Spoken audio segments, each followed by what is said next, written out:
Olá, gente. Nós vamos começar a nossa segunda etapa. E como eu falei na primeira etapa, essa explanação ela é sucinta. Quando for na segunda semana, que nós vamos começar os conteúdos da segunda etapa, aí nós vamos, nas nossas aulas, vamos esmiuçar com mais clareza e tirar nossas dúvidas nos nossos encontros.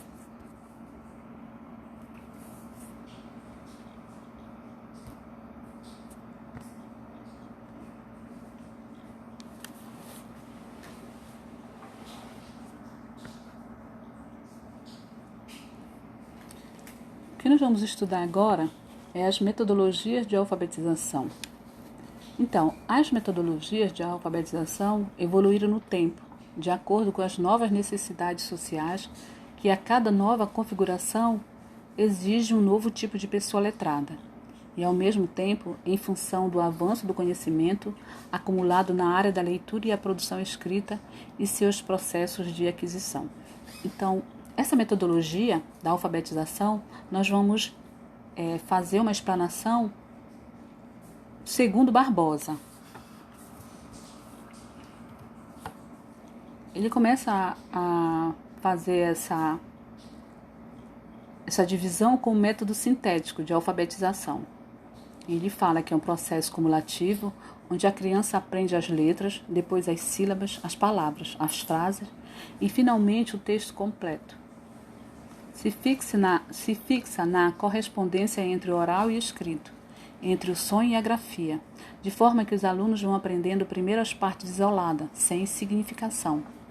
É memorização e repetição de uma aprendizagem mecânica, conhecido também como método alfabético, método da soletração, método fônico e método da silabação. O que é todo esse contexto? Nós vamos começar a analisar que no início da nossa alfabetização é um período longo, com um pouco de dificuldade, onde a gente vai geralmente começar com as vogais, depois a gente conhece as consoantes, em matemática a gente vai para aquelas operações mais simples, e aí é todo um processo. Quando ele fala que as letras, a gente começa com as vogais, tá? Depois a gente vai começando a juntar uma vogal com uma consoante e a gente vai formando as palavras. E diante disso tudo a gente vai vendo as frases. E finalmente a gente já se encontra apto de fazer algumas leituras pequenas e com o futuro a gente já faz uma leitura muito boa. Então a nossa relação fica no oral e no escrito. Não tem aquela interpretação como a gente vai ver futuramente no letramento. A questão das... ver que contexto daquela leitura eu estou envolvido, qual é a minha posição, qual é a minha análise crítica a respeito daquilo. E também é um método de memoração e repetição. Quantos de nós não aprendeu alguma fórmula em matemática, ou até regras mesmo em português que a gente gravava? Gravou, pronto. Qual é o significado? Se eu gravei, eu acredito que eu aprendi pro resto da vida. Pode até ter aprendido, mas refletir em cima daquela coisa que você, ou daquela regra que você aprendeu, você não sabe discutir. Se tiver em outro contexto, talvez você não entenda. E quando eu falo isso, é a questão dos verbos e substantivos. Aí você aprende, né? Brincar. Brinco é um verbo. Eu brinco, tá?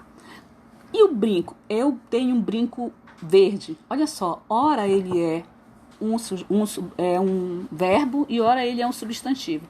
Olha aí a complexidade que a gente vai, depois de algum tempo, já vai assimilando e contextualizando com o nosso processo social. Agora, ele também falou do método analítico. Esse método ele se utiliza primeiramente no processo de leitura e da escrita, as unidades maiores da estrutura da língua, como, por exemplo, as sentenças e os textos, para depois se adentrar no estudo das fonéticas, letras e sílabas. Quando se quer mostrar um casaco para uma criança, diz Barbosa, não se começa dizendo e mostrando separadamente a gola, depois os bolsos, os botões, a manga do casaco. O que se faz é mostrar o casaco e diz para a criança, isso é um casaco. Então, essa complexidade de mostrar e apresentar, vamos supor, eu pego um livro e coloco aqui na mesa para uma criança que não é alfabetizada. Qual é a reação? Ela sabe que aquilo é um livro porque codificando, ela já conhece, né, o objeto na sua vivência social. Alguém lê, ela já viu alguém chamar aquele objeto de livro, mas a importância daquele livro, as letrinhas, ela desconhece, ela não tem uma relação, ela desconhece totalmente os signos daquele livro. Então é importante, e isso é necessário, que se faça passo a passo para esse aprendizado, que é o método analítico. Ele também falou, isso aí é o terceiro, que a gente pode chamar método, mas ele não vai usar isso, a palavra método. Ele vai falar de uma teoria psicogênica, psicogênese da língua escrita, que aqui no Brasil ficou conhecida como a teoria construtivista. A proposta do construtivismo apresenta uma ruptura com as concepções e práticas educacionais presentes até então nas salas de aula, compreendendo a criança como um ser que pensa e constrói interpretações sobre o real e age sobre ele. É a invenção da alfabetização, aproveitando a terminologia que Soares utiliza. Nesse período, vai entrar em cena uma sistematização do ensino, de forma que se pense em um processo que alfabetize letrando.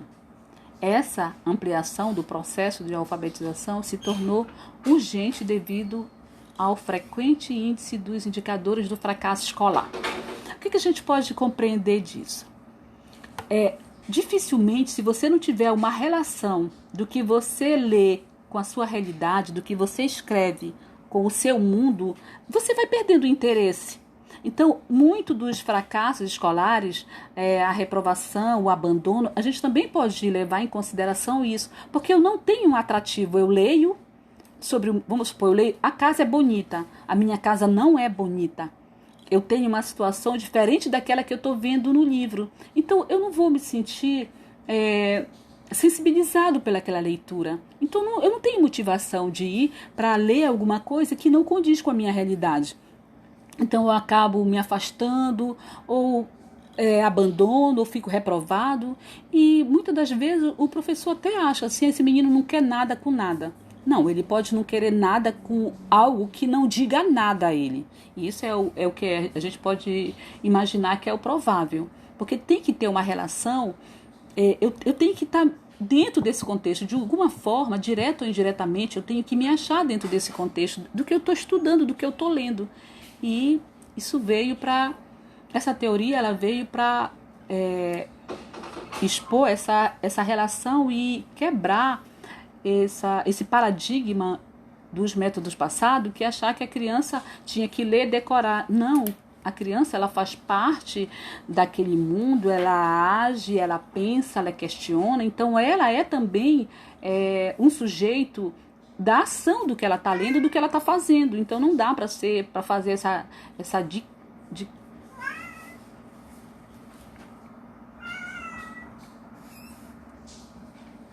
Então, essa proposta, ela é uma proposta muito boa, positiva, que melhorou muito o ensino-aprendizado, melhorou também a permanência do aluno em sala de aula e também favoreceu para que a gente não só repensasse dentro da sala de aula, mas na família, em outros espaços sociais que a pessoa interage, a pessoa argumenta e ela vai percebendo que ela faz parte daquele processo e como participante ela pode optar, ela pode falar. E o processo de alfabetizar letrando, esse seria o último, né? Magda Soares, ela considera que dissociar alfabetização e letramento é um equívoco, porque no quadro das atuais concepções psicológicas, linguísticas e psicolinguísticas da leitura e escrita, a entrada da criança no mundo da escrita ocorre simultaneamente por esses dois processos, pela aquisição do sistema convencional da escrita, a alfabetização, e pelo desenvolvimento das habilidades do uso desse sistema de atividade de leitura, e escrita, nas práticas sociais que envolvem a língua escrita, o letramento. Então, olha, a gente percebe que nós começamos com a alfabetização, caminhamos para o letramento. E eles dois, em conjunto, é que vai ser toda uma grande diferença dentro do nosso contexto social, enquanto sujeito de transformação desse sistema. Não são processos, ela fala, independentes, mas interdependentes. O letramento, a alfabetização e o letramento. Indissociáveis. A alfabetização desenvolve-se no contexto de e por meio de práticas sociais de leitura e escrita, isto é, através de atividades de letramento. E esse, por sua vez, só se pode desenvolver no contexto da e por meio da aprendizagem das relações fonema-grafema, isso é, em dependência da alfabetização.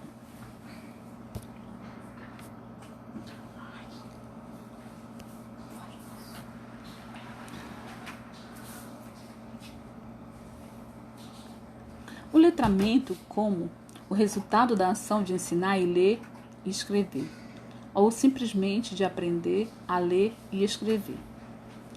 E utilizar essas habilidades nas práticas sociais das quais o sujeito se inscreve.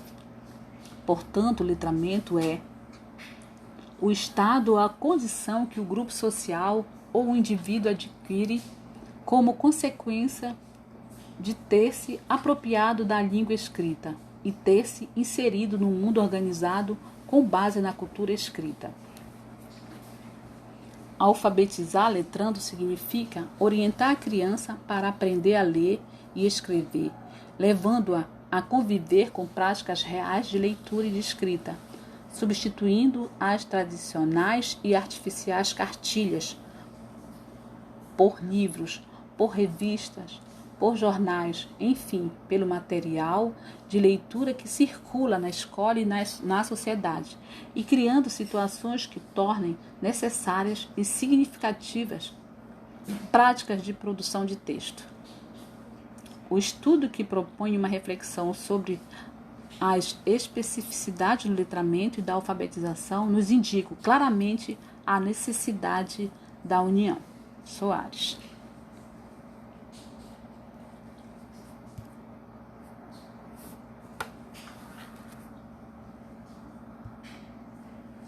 Aqui nós vamos ver uma criança sozinha e vamos ver 3 crianças. E a gente vai analisar que ele fala, eu sou eu. Eu, você e eles, nós somos. Olha só. É igual a questão como se fosse o alfabetizado e o letrado. Quando a gente faz essa separação, que não pode ser levado em consideração de dizer assim, o alfabetizado é mesmo que o letrado e vice-versa, não. Quando eu estou só, eu tenho uma relação muito curta, ou tenho uma relação muito estreita com o outro, com o meu ambiente de trabalho, na escola, na igreja, no sindicato. Quando nós usamos o nós, é mais forte, nós podemos mais, nós podemos melhorar mais. E essa discussão de melhorar, ela deve sim perpassar na sala de aula. Porque eu, enquanto professor, eu sei. Fulano não sabe, não. Nesse processo, a escola, ela é um ambiente que melhor nos posiciona para essa discussão. Eu sozinho eu não posso fazer nada. Nós podemos fazer muita coisa. A gente pode mudar uma situação, a gente pode reivindicar algumas coisas. Olha esse eu sozinho. Eu sozinho eu não posso mudar muita coisa. E aí a gente se remete ao período agora que o Brasil, daqui a alguns dias, a gente vai estar votando, a gente vai estar escolhendo pessoas para nos representar. E esse momento é o nós. Quem eu vou escolher para nos representar?